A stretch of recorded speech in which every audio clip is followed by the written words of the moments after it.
On vous a enseigné toute votre vie que la solitude est un échec, que si vous êtes seul, il y a quelque chose qui ne va pas chez vous, que les personnes qui réussissent, les personnes évoluées, les personnes épanouies sont toujours entourées de connexions profondes et de relations significatives. Mais Alan Watts a découvert exactement le contraire. Il a réalisé que la solitude profonde n'est pas le symptôme que quelque chose ne va pas. C'est le symptôme que quelque chose va enfin bien. Et voici le paradoxe qui va dissoudre une culpabilité que vous portez. Plus vous vous éveillez, plus vous devenez solitaire. Non pas parce que vous n'arrivez pas à vous connecter, mais parce que vous arrêtez enfin de simuler des connexions qui n'ont jamais été réelles. Et ce vide social qui vous terrifie a un but caché si profond qu'Alan Watts disait que sans lui, l'éveil serait impossible en cet instant précis.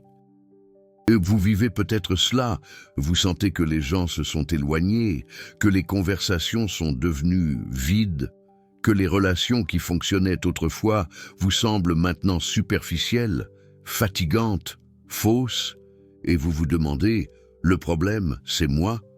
Est-ce que je deviens difficile? Suis-je arrogant, distant, jugeant? Toute la culture vous dit que oui. Elle vous dit de faire plus d'efforts, d'être plus sociable, de revoir vos attentes à la baisse, d'accepter les gens comme ils sont, de vous réintégrer, parce que la solitude, vous dit-on, est dangereuse. C'est la dépression, c'est l'isolement toxique, c'est le chemin de l'amertume et du ressentiment. Mais Alan Watts voyait quelque chose de complètement différent lorsqu'il observait des personnes traversant cette étape. Il voyait que ce n'était pas une régression, mais une transformation. Comme un serpent qui doit s'isoler pour muer, comme une chenille qui a besoin du cocon solitaire pour devenir papillon. La solitude de l'éveillé n'est pas un échec social, c'est un processus cosmique. Et vous savez quelle est la partie que personne ne vous raconte? C'est que vous n'avez pas choisi cela, ce n'est pas que vous avez décidé de vous éloigner des gens. C'est que quelque chose en vous a changé à une fréquence si profonde que certaines connexions ont simplement arrêté de résonner. C'est comme quand vous grandissez et que vous ne pouvez plus regarder les dessins animés de notre enfance avec le même enchantement. Ce n'est pas que les dessins animés ont changé, c'est que vous avez changé. Alan Watts disait que l'éveil a un prix, et le premier paiement, c'est la solitude. Parce que vous ne pouvez plus participer à la comédie sociale avec la même innocence. Vous voyez les scripts, vous voyez les masques, vous voyez les danses automatiques d'ego essayant de se valider les uns les autres. Et quelque chose en vous, simplement, n'arrive plus à jouer le jeu. Alors la question qui va tout réorienter est la suivante. Et si la solitude n'était pas le problème, mais la solution? Et si vous aviez besoin de ce vide social pour trouver quelque chose qui ne peut être trouvé que lorsque toutes les voix externes se taisent enfin? Imaginez quelqu'un qui a toujours été sociable, qui avait des dizaines d'amis, qui sortait constamment, qui était connu comme la personne qui connectait tout le monde, qui animait les soirées, qui était toujours disponible. Sa vie sociale était riche, intense, remplie. Mais quelque chose commence à changer. Peut-être après une crise, peut-être après une perte, peut-être sans raison apparente, cette personne commence à remarquer que les conversations qui étaient autrefois intéressantes lui semblent maintenant répétitives. Les mêmes plaintes, les mêmes commérages, les mêmes histoires d'ego blessés cherchant une validation, et quelque chose en elle ne supporte plus de simuler de l'intérêt. Au début, elle essaie de se forcer, parce que tout le monde dit que l'isolement est mauvais. Alors elle va au rendez-vous, force les sourires, essaie de se connecter, mais c'est comme porter des vêtements qui ne vont plus, inconfortables, serrés, faux. Et puis, les gens commencent à s'éloigner, pas de façon dramatique. Ils arrêtent simplement d'appeler, arrêtent d'inviter. Les messages diminuent, les invitations se raréfient, et elle reste là, à regarder son téléphone silencieux, son agenda vide, son appartement solitaire, en pensant « Qu'est-ce qui ne va pas chez moi ?» Et c'est ici que la plupart se perdent, parce que la culture vous a enseigné que la popularité est synonyme de succès, qu'avoir beaucoup d'amis prouve que vous êtes valable, qu'être toujours occupé socialement signifie que vous vivez pleinement. Alors, quand le téléphone cesse de sonner, quand les week-ends deviennent vides, quand vous réalisez que vous pouvez passer des jours sans une conversation significative, la panique s'installe. Vous commencez à tout remettre en question. Ai-je dit quelque chose de mal? Ai-je trop changé? Est-ce que je deviens aigri? Et l'esprit offre des explications, en vous culpabilisant toujours, parce qu'il est plus facile de croire que vous avez un défaut corrigible que d'accepter que vous traversez une transformation dont il n'y a pas de retour. Alan Watts dirait qu'il n'y a rien de mal. Il dirait qu'elle vient d'entrer dans le désert et que tout éveillé doit traverser le désert. Parce que le désert, c'est là où vous arrêtez enfin de chercher de l'eau dans des mirages et apprenez à trouver la source à l'intérieur de vous. Voici le premier paradoxe qui va valider votre expérience. La solitude de l'éveillé n'est pas un rejet, c'est un raffinement. Ce n'est pas que vous n'êtes plus capable de vous connecter, c'est que vous n'êtes plus capable de vous connecter superficiellement. Et le monde est rempli de connexions superficielles. Alors le monde sent que vous êtes devenu difficile, alors qu'en réalité, vous êtes simplement devenu pire au fond. Mais voici le danger qu'Alan Watts signalait, parce qu'il y a une différence énorme entre la solitude consciente et l'isolement de l'ego. Et si vous ne comprenez pas la différence, vous pouvez rester coincé pendant des années dans une solitude qui devient amère, supérieure, pleine de ressentiment. Alors comment savoir si vous traversez le désert sacré ou si vous construisez simplement des murs? Revenons à la personne solitaire. Dans les premiers mois, elle oscille entre culpabilité et colère. Culpabilité, peut-être que je suis arrogant. Peut-être que je suis difficile. Colère, ces gens sont superficiels. Ils ne comprennent pas. Ils vivent en dormant. Cette oscillation est normale. Elle fait partie du processus. Mais quelque chose d'intéressant se produit quand elle arrête de résister à la solitude, quand elle arrête d'essayer de combler le vide social avec des distractions digitales, avec du travail compulsif, avec n'importe quoi qui évite le silence.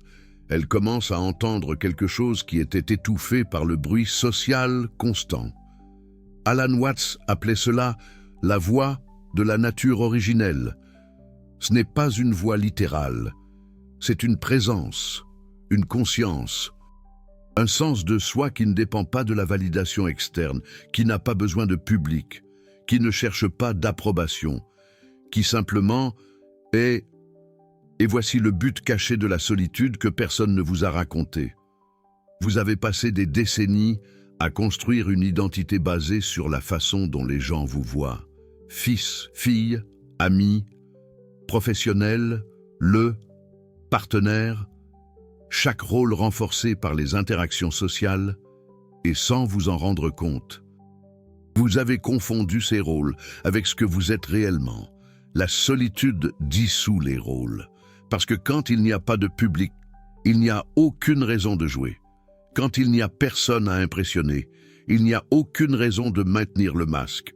Et au début, cela terrifie parce que vous vous regardez dans le miroir et vous pensez « Si je ne suis plus ces choses que les gens voient en moi, qui suis-je » Alan Watts dirait « Exactement ». C'est la question que l'univers veut que vous posiez. Et vous ne pouvez pas vraiment poser cette question tant que vous êtes constamment distrait par des voix extérieures qui vous disent qui vous devriez être. Mais il y a quelque chose qu'Alan Watts considérait comme essentiel à comprendre, parce que la solitude peut aller dans deux directions. L'une mène à la libération, l'autre mène à un ego spirituel inflé. Et la ligne entre les deux est si subtile que la plupart ne réalisent pas quand ils la franchissent, mais il y a des signes clairs. Et si vous n'y prêtez pas attention, vous pouvez gaspiller des années à penser que vous évoluez, alors qu'en réalité, vous ne faites que construire une nouvelle prison. Notre protagoniste, disons, Chloé, a maintenant compris que la solitude a un but. Elle a lu des articles à ce sujet, regardé des vidéos sur l'éveil, compris intellectuellement qu'elle traverse une transformation. Et c'est là qu'entre le piège le plus dangereux. L'ego entend tout cela et crée immédiatement une nouvelle identité. La personne éveillée, qui est au-dessus des masses endormies. Maintenant, Chloé regarde les gens sociables et pense « pauvres d'eux ». Ils vivent dans l'illusion. Elle regarde les conversations superficielles et pense « j'ai évolué au-delà de ça ». Elle regarde sa propre solitude et pense « cela prouve que je suis spéciale, rare, différente ».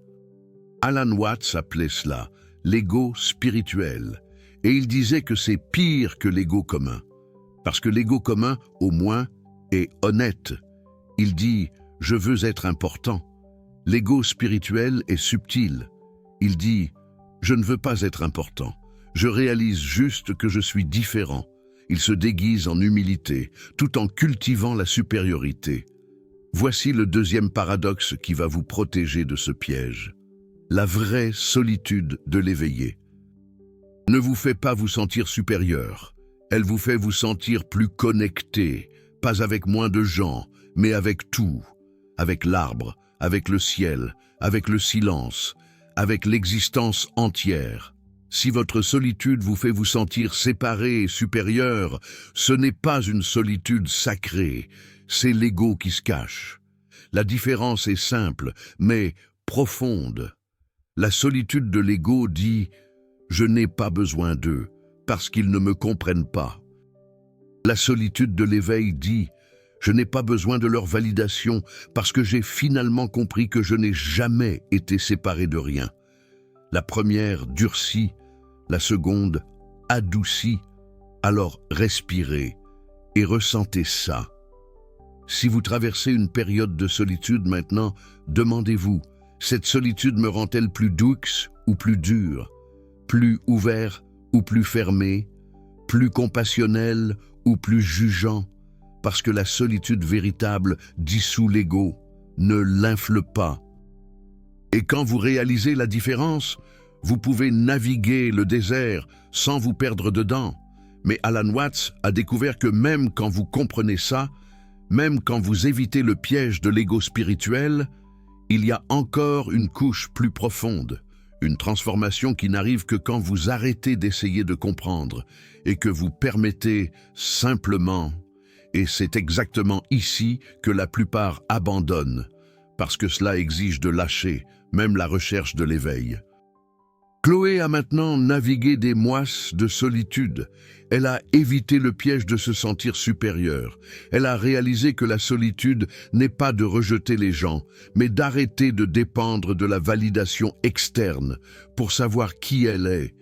Mais il y a encore une inquiétude, une sensation que quelque chose manque. Et Alan Watts dirait « parfait ». Parce que maintenant vous êtes prêt pour la partie la plus profonde, ce qu'il appelait le vide créatif. Voici ce qui se passe. Vous avez passé tellement de temps à remplir votre vie de gens, d'activités, de rôles, d'objectifs, que vous n'avez jamais expérimenté le vide réel. Et le vide vous terrifie. Parce que la culture occidentale vous a enseigné que le vide, c'est la mort, c'est la dépression, c'est le manque de but. Mais Alan Watts a étudié l'Orient et a vu une perspective radicalement différente. Le vide n'est pas une absence, c'est un potentiel pur. C'est l'espace où tout surgit. C'est comme le silence entre les notes, qui permettent à la musique d'exister. Sans le silence, ce n'est que du bruit. Pensez à une toile blanche. L'Occident voit la toile blanche et ressent de l'anxiété. Il a besoin de la remplir avec quelque chose, n'importe quoi, parce que le vide, c'est du gaspillage. Mais l'artiste voit la toile blanche et ressent des possibilités infinies, parce qu'il sait que c'est exactement le vide qui permet la création. Si la toile était déjà remplie, il n'y aurait pas de place pour le nouveau. Votre vie est cette toile, et la solitude est le moment où vous avez finalement nettoyé toutes les cochonneries qui étaient accumulées là, toutes les attentes sociales, tous les rôles que vous n'avez pas choisis, toutes les voix qui vous disaient qui vous devriez être. Maintenant, la toile est vide et l'ego panique, mais l'être véritable soupire de soulagement. La solitude profonde vous force à vous asseoir dans le vide, et au début, c'est inconfortable. Votre esprit crée des urgences fausses. Il vous dit que vous devez faire quelque chose, vous devez vous occuper, vous devez avoir un plan, vous devez construire quelque chose, parce que l'esprit ne sait pas fonctionner sans un projet, sans un objectif, sans une histoire à raconter. Mais si vous résistez à cette compulsion, si vous vous asseyez simplement dans le vide, sans essayer de le remplir, quelque chose d'extraordinaire commence à arriver. Vous réalisez que le vide n'est pas effrayant, il est spacieux, il est libre. C'est le seul endroit où vous respirez vraiment. Et c'est exactement à ce point qu'Alan Watts disait que le vrai but de la solitude se révèle. Ce n'est pas pour que vous deveniez quelqu'un de meilleur. Ce n'est pas pour que vous atteigniez l'illumination. Ce n'est pas pour que vous développiez des super-pouvoirs spirituels. C'est quelque chose de beaucoup plus simple et de beaucoup plus profond. Mais vous ne pouvez le voir que quand vous arrêtez de chercher. Chloé s'est finalement relaxée dans la solitude. Elle ne se bat plus contre elle. Elle n'essaie plus de comprendre ou de justifier. Elle est simplement. Et dans cet être, quelque chose change. Les petites choses gagnent en signification. Le café du matin seul sur le balcon devient un rituel méditatif. La marche solitaire dans le parc révèle des détails qu'elle n'avait jamais remarqués. Le silence de l'appartement vide n'est plus oppressant. Il est réconfortant. Et alors, quelque chose d'étrange arrive. Les gens commencent à apparaître de nouveau, mais pas les mêmes gens. Pas avec la même énergie. Des connexions nouvelles, plus profondes, plus authentiques. Des personnes qui n'ont pas besoin qu'elle soit autre chose que ce qu'elle est, des personnes qui trouvent du réconfort dans le silence, autant que dans les mots. Alan Watts disait que quand vous arrêtez finalement de chercher la connexion par nécessité, vous commencez à attirer la connexion par résonance, et la différence est tout. La nécessité crée la dépendance. La résonance crée la liberté. Vous pouvez être ensemble ou séparés, et les deux sont complets. C'est comme deux instruments de musique. Quand vous touchez une corde de guitare, une autre corde, accordée à la même fréquence, vibre, toute seule. Pas parce que vous avez forcé, mais parce qu'il y a une résonance naturelle. Les connexions véritables fonctionnent comme ça. Elles ne sont pas construites, elles sont reconnues. Vous ne convainquez personne de vibrer à votre fréquence. Vous touchez simplement votre note authentique, et qui résonne apparaît. Mais pour toucher votre note authentique, vous devez d'abord découvrir quelle elle est. Et vous ne découvrez pas ça au milieu du bruit social. Vous découvrez ça dans le silence de la solitude. Quand toutes les autres voix s'arrêtent, et que vous pouvez finalement entendre le ton unique qui a toujours été le vôtre. Voici le troisième paradoxe, et c'est le plus libérateur. Le but de la solitude est de vous enseigner que vous n'avez jamais été seul. Vous avez confondu solitude et séparation. Mais Alan Watts disait que la séparation est une illusion. Vous faites partie de l'univers entier, connecté à tout. La solitude ne fait qu'éliminer les fausses connexions pour que vous puissiez ressentir les vraies connexions. Imaginez une vague dans l'océan. La vague peut se sentir seule, séparée des autres vagues. Elle peut regarder autour d'elle et se dire « Je suis différente de cette vague là-bas. Je suis unique. Je suis seule. » Mais Alan Watts dirait Vous n'êtes pas une vague séparée, vous êtes l'océan entier qui ondule. La solitude de la vague est illusoire, car au fond, il n'existe pas de vague sans océan. La vague n'est qu'une forme temporaire que l'océan prend. Et vous êtes la même chose. Vous n'êtes pas une personne séparée, naviguant dans un univers hostile. Vous êtes l'univers entier qui s'exprime à travers cette forme spécifique. Et quand vous ressentez vraiment ça, quand vous réalisez que vous êtes connecté à absolument tout, la solitude se transforme en quelque chose de complètement différent. Ce n'est pas l'absence de connexion, c'est une connexion tellement profonde qu'elle transcende le besoin de personnes spécifiques pour vous valider. C'est comme lorsque vous êtes à une fête bruyante et que vous n'arrivez pas à entendre la musique. Vous devez sortir dans le silence. Pour enfin entendre la mélodie qui a toujours été en train de jouer, la solitude vous retire de la fête bruyante de la société pour que vous puissiez entendre la musique cosmique. Et quand vous entendez cette musique, quand vous sentez cette connexion qui va au-delà des personnes, au-delà des relations, au-delà des rôles sociaux, la solitude cesse d'être douloureuse, pas parce que vous vous y êtes habitué, mais parce que vous avez réalisé que ce n'était jamais de la solitude. C'était la plénitude déguisée. Mais Alan Watts avait une dernière intuition, celle qu'il considérait comme la révélation finale sur la solitude de l'éveillé. Parce que, jusqu'à présent, nous avons parlé de but, de transformation, de reconnexion. Mais et si je vous disais que tout cela, c'est encore l'esprit qui essaie de donner un sens à quelque chose qui dépasse le sens? Que le véritable but de la solitude n'a pas de but? Alan Watts donnait une conférence. Quand quelqu'un a demandé « Quel est le but de la vie ?» et il a répondu quelque chose qui a déconcerté beaucoup de gens.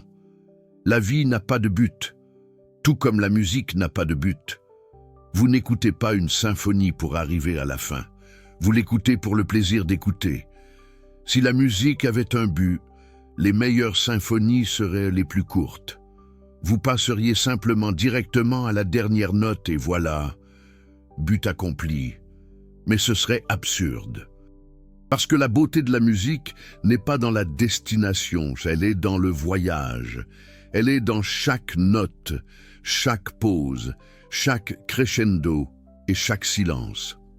Alan Watts disait que nous traitons la vie comme si c'était une course vers quelque part. Comme s'il y avait un point final, où nous allons enfin être complets, réalisés, prêts. Mais c'est passer complètement à côté de l'essentiel. La vie ne va nulle part. La vie est maintenant. Et la solitude vous force à réaliser ça.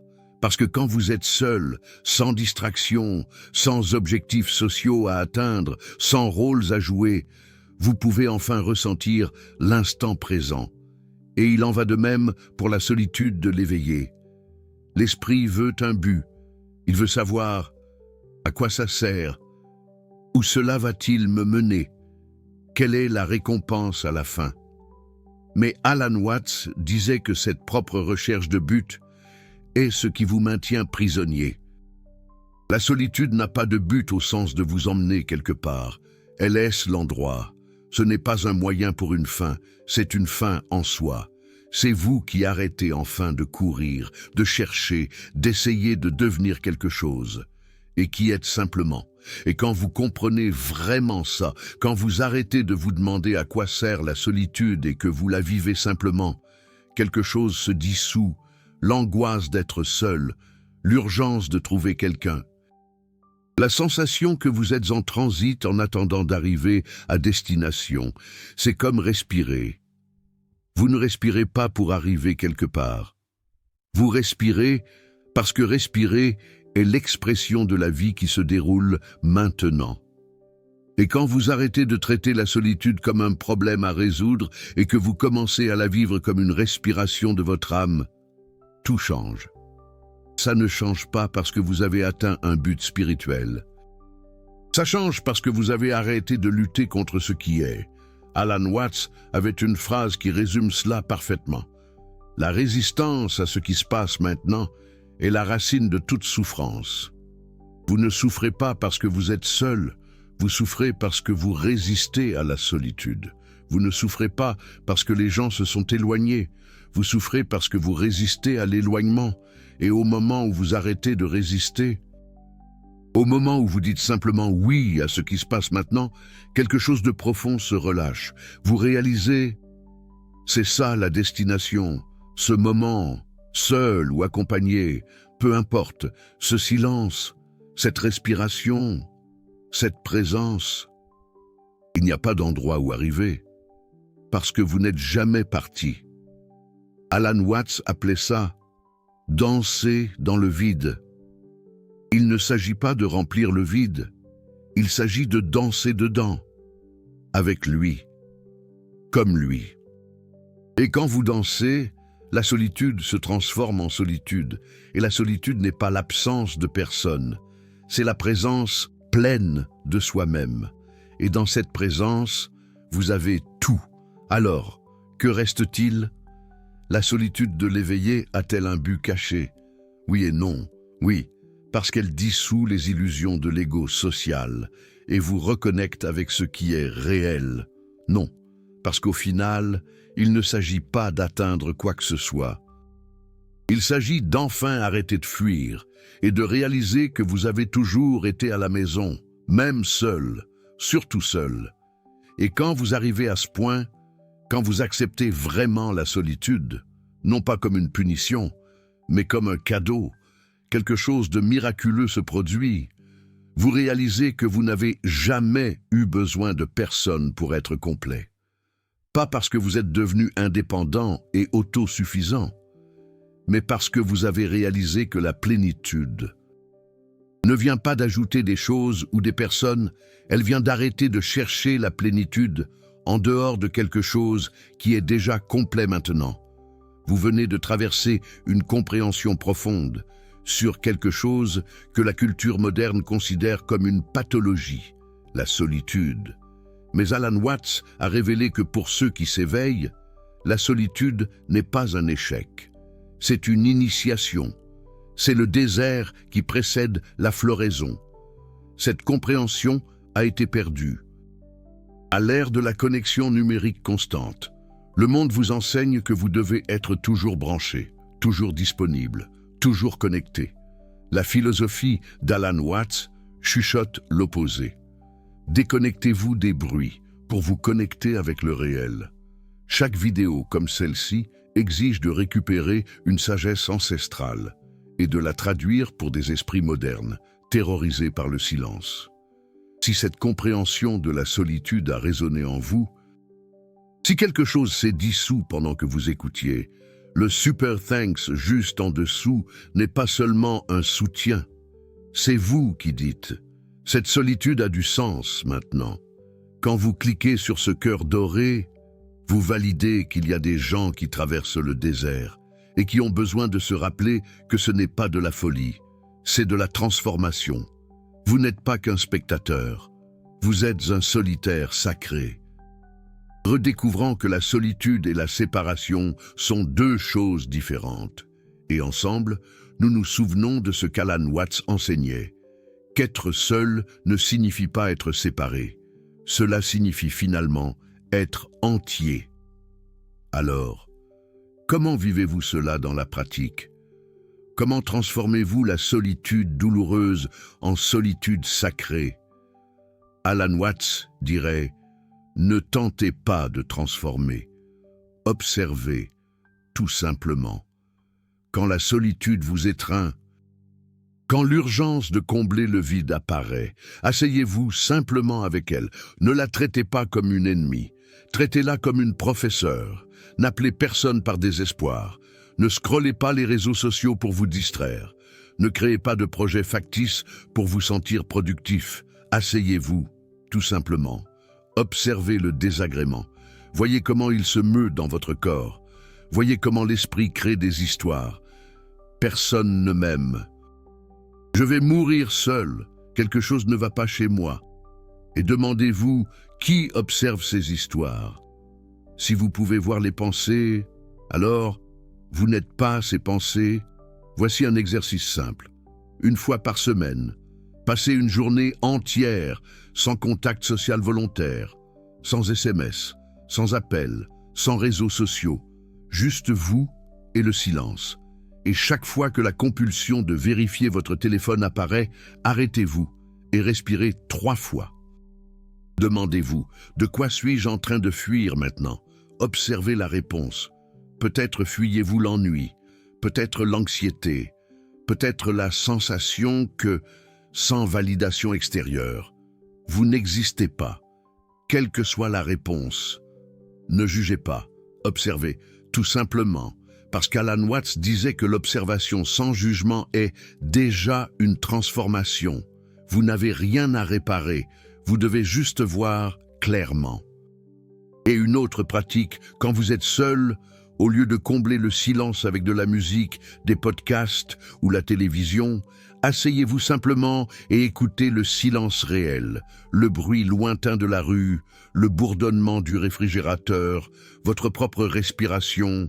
Alan Watts appelait cela « revenir au sens », parce que l'esprit vit dans le passé et dans le futur, mais les sens sont toujours maintenant. Et quand vous vous ancrez dans les sens, la solitude cesse d'être un concept terrifiant et devient une expérience vivante. Faites cela répétément, et peu à peu. Le vide cesse d'être un ennemi. Il devient un allié. Vous commencez à réaliser que la solitude ne vous éloignait pas de la vie. Elle vous rapprochait de quelque chose qui ne peut être trouvé que quand vous cessez de chercher à l'extérieur. Alan Watts disait que c'est là l'art de la solitude. Il ne s'agit pas de s'isoler.